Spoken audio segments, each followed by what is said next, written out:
বৃষ্টির জল ধরে রাখতে জলাধার। কামারহাটিতে বর্ষার জমা জল প্রকল্পের শিলান্যাস। কামারহাটিতে আগামীকাল থেকে জলাধারের কাজ শুরু।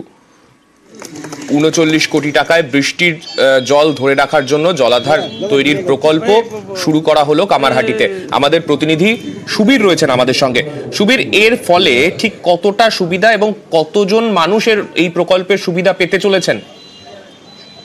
দেখো, কামারহাটি পৌরসভার 10 নম্বর ওয়ার্ড থেকে শুরু করে 16 নম্বর ওয়ার্ড, বিটি রোড এবং গঙ্গার ধারের যে সমস্ত ওয়ার্ড এলাকা, দীর্ঘদিন ধরে কিন্তু বৃষ্টির জমা জলে কিন্তু সমস্যায় পড়ছিলেন এলাকার মানুষজন, এবং তারা কিন্তু এই সমস্যার জন্য কামারহাটি পৌরসভাকে তারা লিখিত চিঠি করেছেন, এবং সেই জায়গা থেকে কামারহাটি পৌরসভার পক্ষ থেকে কিন্তু সেই চিঠি নগরোন্নয়ন দপ্তর এবং নবান্নকেও কিন্তু পাঠানো হয়েছিল, এবং সেই জায়গা থেকে কিন্তু মুখ্যমন্ত্রী মমতা বন্দ্যোপাধ্যায় তিনি উদ্যোগী হয়েছেন এবং তিনি নির্দেশ দিয়েছেন যে অবিলম্বে এই জন্য একটা প্রকল্প নেওয়া দরকার এবং নিতে হবে।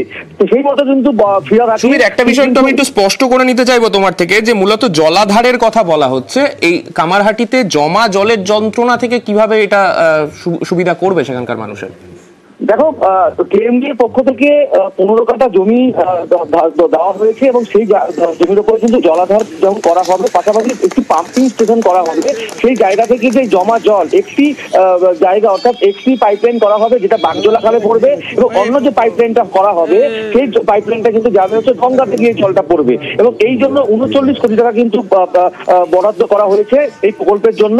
এবং এই গোটা ঘটনায় মুখ্যমন্ত্রী মমতা বন্দ্যোপাধ্যায়কে এই যে উদ্যোগ তিনি নিয়েছেন, তার জন্য কিন্তু ওই যে 6টি ওয়ার্ডের প্রায় 1 লক্ষ মানুষ তারা যে উপকৃত হয় এই প্রকল্পের ফলে, তো সেই জন্য কিন্তু মুখ্যমন্ত্রী মমতা বন্দ্যোপাধ্যায়কে তারা ধন্যবাদ জানিয়েছেন। অনেক ধন্যবাদ সুবীর।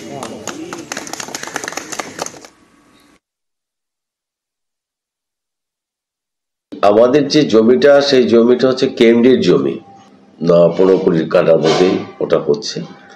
39 কোটি টাকার এটা প্রকল্প, যেই প্রকল্পতে 6টা ওয়ার্ড সেই জলমগ্ন, সেই জলমগ্নতে তারা নিষ্কৃতি পাবে। সিকিমের দিকে নজর রাখবো। উত্তর সিকিমে প্রবল তুষারপাত, আটকে পড়া 6 পর্যটককে উদ্ধার করা হলো। ইউমথাংয়ের কাছে আটকে পড়েন 6 পর্যটক। গতকাল রাতে আটকে পড়া পর্যটকদের উদ্ধার। আমাদের সঙ্গে আমাদের প্রতিনিধি পার্থ রয়েছেন। পার্থর থেকে আরো বিস্তারিত জানবো। আপডেট পার্থ।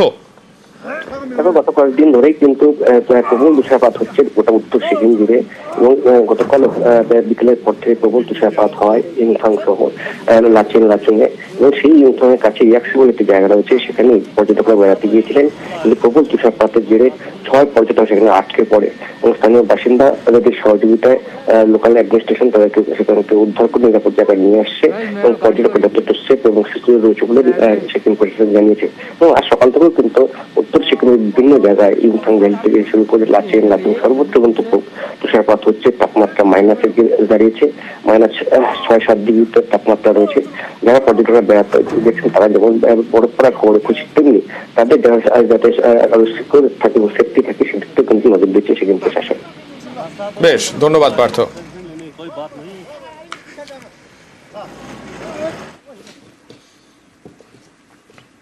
আর এরই মধ্যে বাঁকুড়াতে আমরা দেখলাম কালকে সেখান থেকে জিনাতকে উদ্ধার করা হলো, কিন্তু সেই বাঁকুড়াতেই আবার সারেঙ্গাতে এবার হাতির আতঙ্ক।